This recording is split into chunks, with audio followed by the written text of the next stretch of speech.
전두환 전 대통령이 아주 두꺼운 회고록을 발간했습니다. 대선을 앞두고 이 민감한 시기에 자신의 잘못을 대부분 부인하거나 법원의 판결을 비판하는 내용이 상당수 담겨 있습니다. 네, 특히 최근 외교부가 1986년, 그러니까 전두환 전 대통령 재임 당시에 작성된 비밀 외교 문서를 공개를 했는데요. 공교롭게도 전두환 전 대통령의 행적과 관련된 내용이 적지 않았습니다. 자세한 내용 최영일 시사평론가와 함께 짚어보겠습니다. 어서 오십시오. 안녕하세요. 전두환 전 대통령이 상당히 하고 싶은 얘기가 많으셨나 봐요. 네네. 두꺼운 책을 세 권의 회고록을 이렇게 출간을 했는데 30년 가까이 침묵을 했다가 왜 지금 이렇게 책을 냈을까요? 자, 이제 논란이 많을 수밖에 없는 책이 나왔는데 뭐 거의 2,000페이지에 달합니다. 1,900페이지가 조금 넘는 본문이에요. 왜 이 시점이냐? 그건 사실은 본인밖에 모르겠지만 추정컨대는 지금 나이가 이제 60하고도 여든하고도 여섯. 86이세요. 예, 왜냐하면 1931년생입니다. 그러다 보니까 이제 인생의 황혼기에 어찌 보면 이 생전에 본인이 겪었던 현대사를 본인의 시각으로 한번 정리해 봐야겠다. 그래서 후대에 자신이 좀 지금 안고 있는 오명을 해소하고 가야겠다. 이런 좀 주관적인 판단이 있었던 것으로 보여지고요. 두 번째 요인은 지금 우리 사회가 겪고 있는 일이 이 헌정사상 초유의 대통령 파면이라는 이후에 국정을 겪고 있지 않습니까? 그런 상황에서 어찌 보면 이런 국정 혼란기에 과거에 오공에 대한 평가를 한번 본인 입장에서는 문제 제기하고 싶은 좀 의욕이 있었다. 이렇게 이제 분석해 볼 수가 있겠습니다. 아마 이게 세 권인데 이게 이제 11.6, 12.12 다룬 거, 그다음에 이제 본인이 집권했던 재임 시절 50, 그리고 이제 아마 퇴임 이렇게 나눠져 있나 보죠. 회고록의 주요 내용을 한번 살펴보시죠. 나에 대한 악담은 주로 광주 사태에 기인한다고 생각한다. 상처와 분노, 치유를 위한 씻김굿에 재물이 없을 수 없다. 본인이 어떻게 보면 재물이다 이거죠. 씻김굿에. 대통령이 됐다는 원죄로 십자가는 내가 지게 됐다. 네. 아까 그 부분. 그 광주 사태 상처와 분노 치유를 위한 씻김굿에 재물이 없을 수 없다. 이거는 자신이 재물이고 책임은 없다라는 그렇게 봐야 되나요? 그런 뉘앙스로 읽히죠. 이게 여기서 굉장히 좀 자기적으로 문제가 있는 지점은 뭐냐면 지금 이제 대부분 광주 시민을 비롯해서 국민 다수는 이 상처와 분노의 원인 제공자가 당시에 전두환 장군이 이끌었던 신군부로 보고 있는 거예요. 이 12.12 신군부 쿠데타부터 시작해서 어찌 보면 권력을 찬탈하기 위한 군부의 작전 때문에 5.18이라는 불행한 사태가 벌어졌고 그 결과 많은 또 사망자, 부상자, 또 이제 유가족과 희생자들이 나왔는데 문제는 상처와 분노가 선행변수고 본인은 그 씻김굿을 위한 제물로 바쳐졌다라고 하는 지금 뉘앙스거든요. 이 씻김굿이라고 하는 것이 호남에서는 이 고인의 한을 풀어주는 그런 굿입니다. 그러니까 이 많은 이제 희생자들의 한을 풀어줘야 할 필요가 있었는데 결국은 본인이 제물이 됐다. 그래서 어찌 보면 그 상처와 분노의 원인 제공자로서의 책임은 다 언급하지 않고 자신은 제물이다. 그리고 그 다음에 재밌는 대목이 등장하는데 이 대통령이 됐다는 것이 원죄가 돼서 그 십자가를 고스란히 내가 지게 됐다. 이런 얘기예요. 그러면 대통령을 누가 시켜준 겁니까? 그러니까 사실 우리 역사에서는 본인이 대통령의 권력을 찬탈한 것으로 기록하고 있어요. 그런데 대통령이 됐기 때문에 어쩔 수 없이 대통령직을 부득이 맡은 것이 나의 원죄가 돼서 십자가를 졌다라고 표현을 하다 보니까 책 내내 그 기조가 이어집니다. 어쩔 그렇습니다. 수 없이 나는 대통령이 됐고 국가의 그런 상황에서 혼란을 치유하기 위한 희생을 했는데 마치 내가 가해자처럼 묘사됐다. 이런 기조가 계속 이어집니다. 특히 회고록 보면 5.18 민주화운동도 광주 사태 이렇게 표현합니다. 당시에 이제 국회가 합의를 해서 진상조사해서 광주 민주화운동이라고 명명했는데 이런 부분도 그냥 광주 사태라고 표현하고 있고 특히 광주 시민들을 아주 자극하는 내용이 많습니다. 총기 오작동, 희생자 중에 총기 오작동이나 음주운전으로 죽은 사람도 있을 것이다. 이런 여러 민감한 표현들이 많습니다. 그러니까 지금 폄훼라고 할 수 있겠는데요. 이제 지금 말씀하신 대로 5.18 광주 민주화운동 이게 지금 공식 명칭으로 이거는 정부가 인정해서 해마다 또 기념 행사도 있습니다. 근데 이런 상황에서 이제 광주 사태 이렇게 이야기를 하고 지금 광주지검이 집계한 사망자가 165명인데 여기에는 군의 발포로 인한 사망자보다는 오히려 총기 오작동, 말씀하신 대로 음주 사고, 그리고 이제 교통사고 이런 이 사망자들도 다 포함되어 있을 것이다라고 하는 추정을 내놓고 있어요. 사실은 지금 이제 광주 민주항쟁 당시에 이 공식적으로 정부 집계는 191명이 사망자로 되어 있습니다만 네. 또 200여 명이 넘는 이 신청자가 있어요. 네. 실종자도 있고요. 네. 그리고 부상자는 800명이 넘습니다. 최근에도 이 코브라 헬기에서 기총 사격이 있었다 없었다.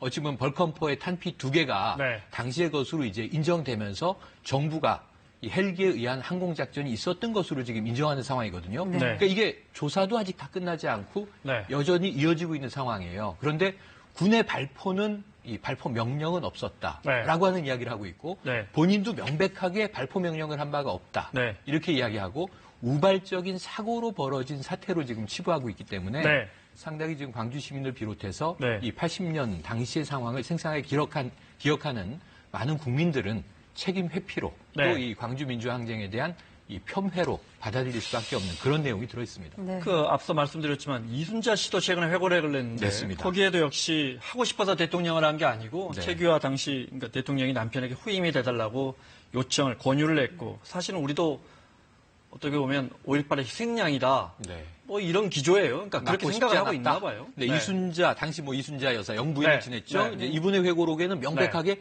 최규하 대통령의 권유로 네. 마지못해 대통령을 맡았다 이렇게 돼 있는데 네. 80년 8월에 최규하 대통령이 이제 스스로 대통령을 사임합니다. 네. 그리고 9월에 이 전두환 장군이 육군 대장으로 이제 예편을 해서 네. 대통령이 되는데 그 당시에 생방송을 기억하는 국민들이 지금 계세요.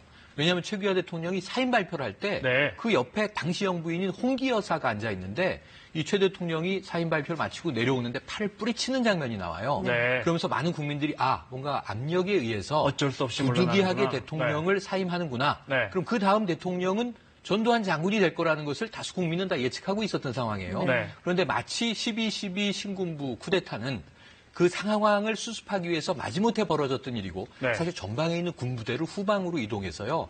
고인이 됐습니다만 장태환 수도경비 네.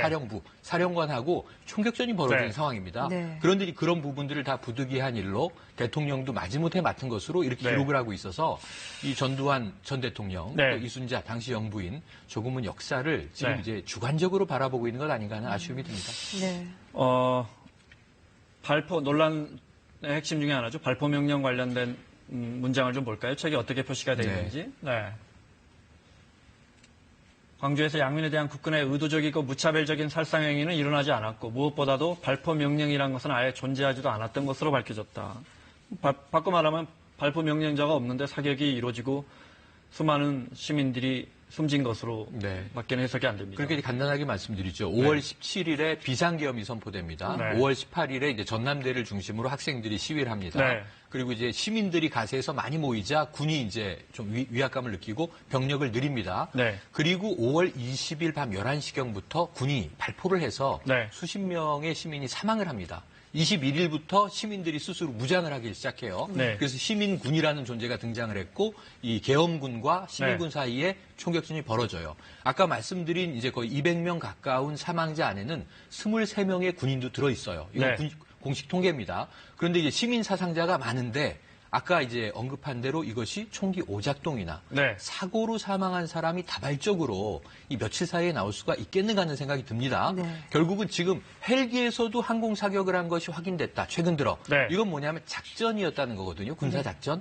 그렇다면 발포 명령자 없이 군인이 발포할 수 있을까요? 이 네. 부분은 또 이 법정에서도 1995년도에 이 내란 수괴로 이 법적인 판결을 받게 되는데 네. 이때 이 법원의 판결도 발포 명령자는 분명히 있다. 네. 누구라고 적시하기는 어렵지만 네. 이 발포 명령 없이 이러한 상황이 벌어지기는 네. 불가능하다라고 적시하고 있습니다. 당시 대법원 판결문을 저희가 정리했는데요. 네. 시위대에 대한 사격을 전제하지 아니하고는 수행할 수 없는 성질의 것. 작전 범위 내에서는 사람을 살해하여도 좋다는 발포 명령이 들어 있었음이 분명하다. 네.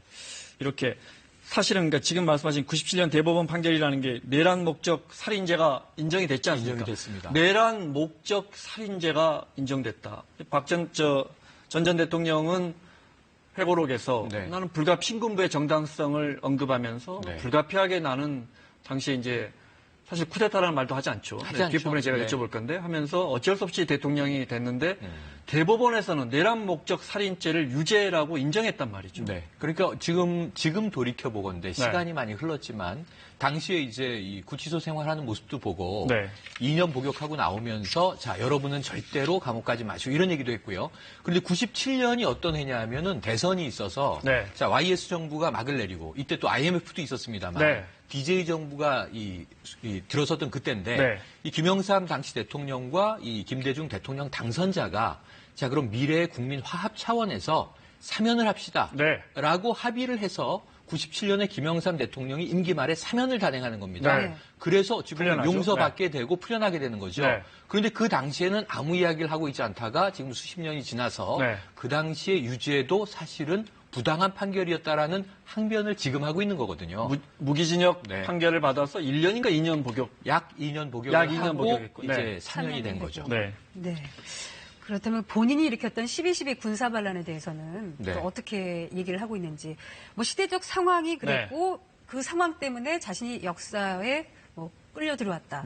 이런 식으로 또 얘기를 했었죠. 그러니까 뭐 한마디로 간단하게 하면 운명의 장난이었다. 이렇게 우리가 이제 추정할 수 있겠는데요. 이렇습니다. 나섰던 건 운명의 장난이었다. 쿠데타라는 표현을 이 책에서 쓰고 있어요. 그런데 누구의 쿠데타냐 하면 김재규에 의한 쿠데타예요. 12.12는 쿠데타고. 12.12는 쿠데타가 아니고 12.16은 쿠데타고. 그러니까 이제 이 박정희 당시 대통령이 시해됐던 12.6 상황, 결국 이제 김재규가 중앙정보부장이 이제 총을 발사해서 차지철 경호실장까지 이제 사망에 이르게 했는데 이것이 쿠데타다. 김재규에 의한 쿠데타를 수습하는 과정에서 불가피하게 군병력의 동원이 필요했고 이 쿠데타를 진압하다 보니 12.12 신군부가 터졌던 것인데 지금 와서는 그것이 쿠데타로 이제 오해받고 있는 것이 억울하다는 취지입니다. 이 내용은. 그러다 보니까 사실 12.12 신군부 전방 병력의 이동은 쿠데타가 아니었던 거라고 강변을 하는데 사실은 12.12 신군부 쿠데타에 대한 많은 기록들, 증언들이 남아 있는데요.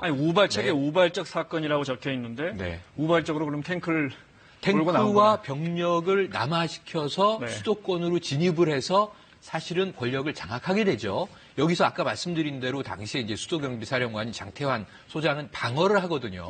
그러면서 정지하라. 또 이제 자기 수하의 부하들까지도 자, 전두환 이제 신군부에 합류했던 문제들. 그리고 1995년에 기소된 사건에서 사실 YS 정부, 문민정부 들어오자마자 척결한 것이 하나회거든요. 64 11기. 주로 이제 50의 전두환 전 대통령, 바로 이어서 60의 노태우 당시 대통령, 모두 다 64 11기 동기생으로 하나회라는 걸 만들어서 군부내 세력을 장악을 했다는 것이 지금 기록으로 남아있는 것이고 여기에 대해서는 당시 이 정부가 그것을 해체하기 위한 노력을 했고 법정에 세워서 유죄 판결까지 받아냈던 사건인데 지금 와서는 불가피한 쿠데타를 진압하기 위한 병력의 이동 이렇게 이제 또 강변을 하고 있는 상황이니까 많이 지금 우리가 알고 있는 상식과 뒤집어져 있는 내용들이 들어 있습니다. 이런 가운데 어제 외교부가 1980년대 비밀 외교 문서를 공개를 했는데요.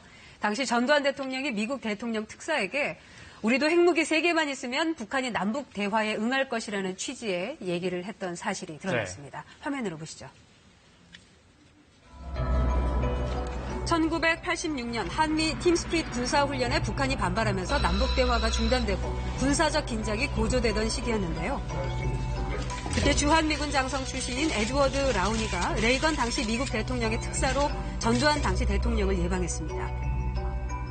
전 전 대통령은 라우니 특사에게 소련의 핵미사일 위협에 대응한 미국의 미사일 방어 계획이 성공하면 미소 협상이 잘 될 것이라고 전했는데요. 또 같은 원리로 한국이 핵무기 3개만 갖고 있으면 북한이 남북 대화에 응해올 것이라고 말했습니다. 이걸 보면은 박정희 전 대통령 시절에 핵무기 개발을 중단되고 핵무기가 없어서 남북 대화 주도하지 못한 것에 대한 불만을 이렇게 토로를 했는데 하지만 전 대통령은 이 회고록에서는 또 다르게 얘기하고 있잖아요. 전혀 다른 이야기를 하고 있습니다. 핵을 보유한다는 것은 사실상 불가능했다. 현실적으로 그건 무모한 판단이었다라고 당시에 생각했다라고 해서 지금 외교문서는 이제 기밀이었다가 풀려난 겁니다.